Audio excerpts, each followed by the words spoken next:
In the quiet stacks of Chicago's Central Library, Nia Walker, a black librarian, is dismissed as just a bookkeeper by her colleagues. But Nia possesses a secret, a razor-sharp intellect and an archive of hidden city records. When she stumbles upon documents revealing a corrupt land deal threatening her community, she's thrust into a dangerous fight against prejudice and power. Can Nia expose the truth and save her neighborhood? The stakes are high, and her courage will spark a revolution. Dive into this gripping tale of justice. The Central Library's towering shelves cast long shadows as Nia Walker, 35, navigated the stacks with practiced ease. Her love for books was matched only by her knack for uncovering forgotten truths buried in dusty archives. As the only black librarian in a predominantly white staff, she endured daily slights. "Stick to shelving, Nia," sneered Karen, the head librarian, when Nia suggested digitizing rare manuscripts. Nia swallowed the insult, her calm demeanor masking a fire kindled by years of being underestimated. Nia had grown up in Bronzeville, a vibrant black neighborhood now facing gentrification. Her father, a community organizer, taught her to question power. Knowledge is your weapon, Nia. That lesson drove her now. While cataloging old city records late one evening, she found a misplaced file labeled Bronzeville Redevelopment. Curious, she opened it, revealing plans for luxury condos that would displace hundreds of families. The deal was led by Councilman Robert Klein, a powerful figure with a clean public image.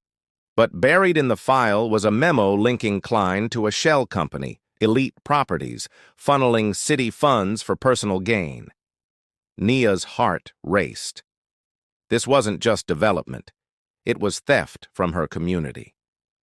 She cross-referenced the memo with public records on her laptop, her access as a librarian granting entry to municipal databases. The numbers confirmed it.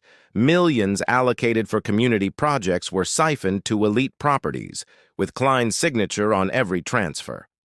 Nia copied the documents to a USB drive, her mind racing with the implications. The next day, she tested the waters, mentioning the redevelopment to Karen during a staff meeting. "Focus on your job, not politics," Karen snapped, her tone laced with disdain. Later, Nia overheard Karen whispering to a colleague about keeping Nia in check. The dismissal stung, echoing the racism Nia faced in school where teachers assumed she'd never excel. Her father's words steadied her. "They'll try to silence you. Speak louder." That evening, Nia stayed late, digging deeper. She found a second file detailing bribes to city officials to fast-track the condos. As she photographed it, a security guard appeared. "You're not supposed to be here," he growled, his radio crackling with Karen's voice. "Check on Walker." Nia's pulse quickened. She hid the USB and slipped out, but not before noticing a camera trained on her. At home, her phone buzzed with an anonymous text. "Stop snooping, or you'll regret it." Driving through Bronzeville's familiar streets, she spotted a black SUV idling nearby. Someone was watching, and Nia was in deeper than she'd imagined. Nia clutched the USB drive, the anonymous text, "Stop snooping," searing her mind. Sleep eluded her as she replayed the SUV's headlights trailing her home. Her father's legacy, fighting for Bronzeville, pushed her forward. "They can't scare me," she whispered, vowing to protect her community.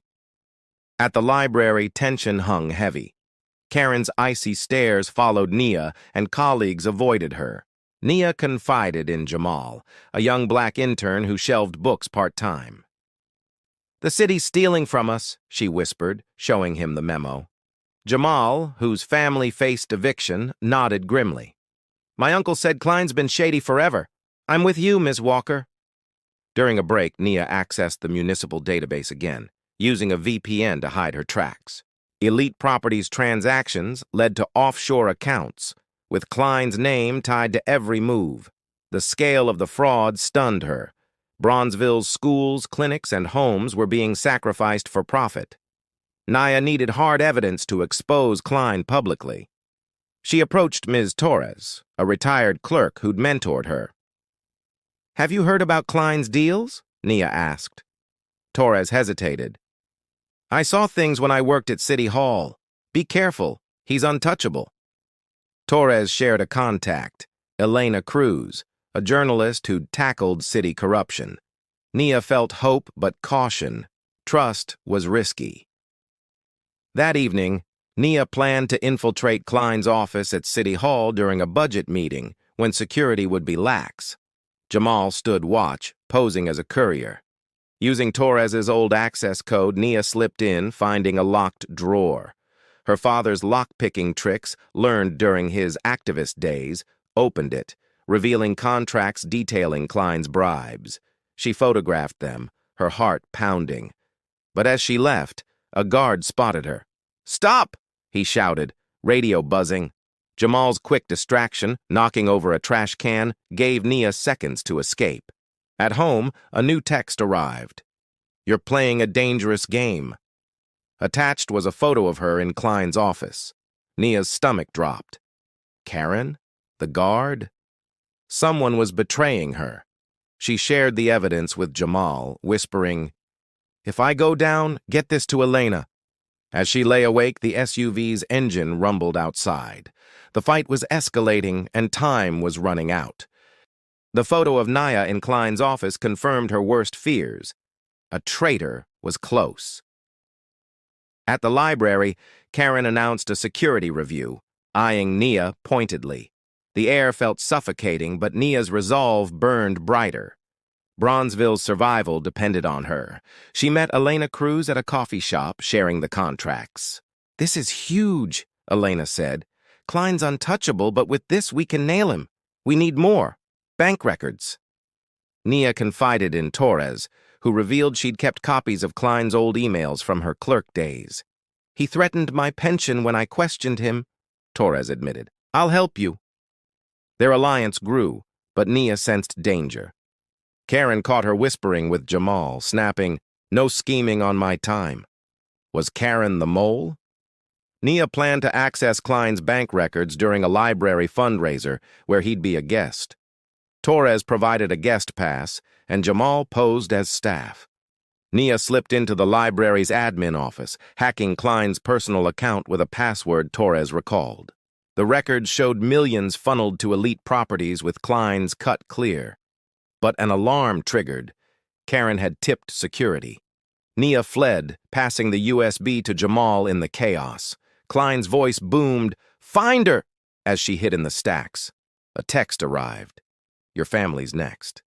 Attached was a photo of her father's old community center.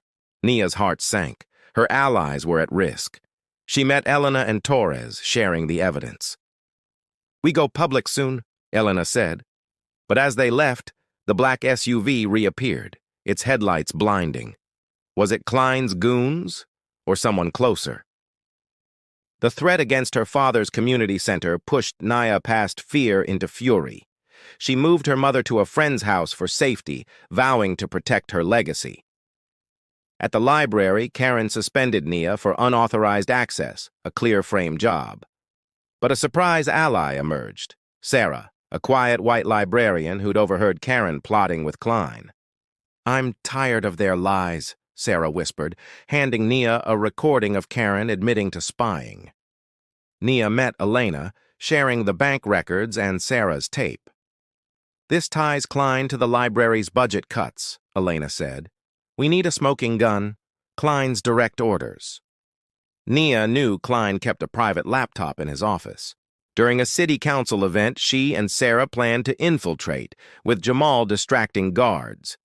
Nia hacked the laptop, finding emails ordering the Bronzeville deal. But Karen caught them, calling security.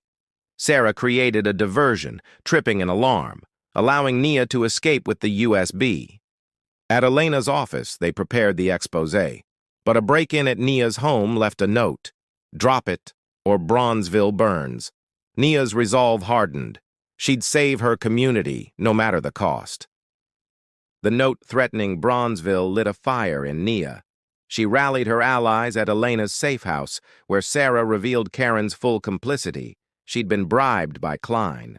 Elena's story was ready, but Klein countered with a smear campaign, painting Nia as a disgruntled employee. Community members rallied, led by Jamal, who organized a protest at the library. Nia snuck into Klein's office one last time, rigging a hidden mic. She confronted him, baiting, "You're stealing from us." Klein sneered, admitting the bribes on tape. Security chased her through City Hall, but Sarah's diversion, spilling coffee on guards, gave Nia time to send the recording to Elena. As Nia hid in a church, the SUV rammed her bike. She escaped, bruised but alive. Elena's story dropped that night. Councilman's corruption threatens Bronzeville. Protesters swarmed City Hall, chanting Nia's name. Feds closed in, but had Nia outrun Klein's final trap? Elena's expose hit like a bombshell. City councilman's fraud exposed. Social media erupted with Vax Save Bronzeville trending. Feds arrested Klein and Karen, their faces grim on live TV. The library board cleared Nia, reinstating her as head librarian. Bronzeville's redevelopment was halted, funds redirected to schools and clinics. Jamal and Sarah joined Nia at a community rally, where her mother spoke. "My daughter fought for us all."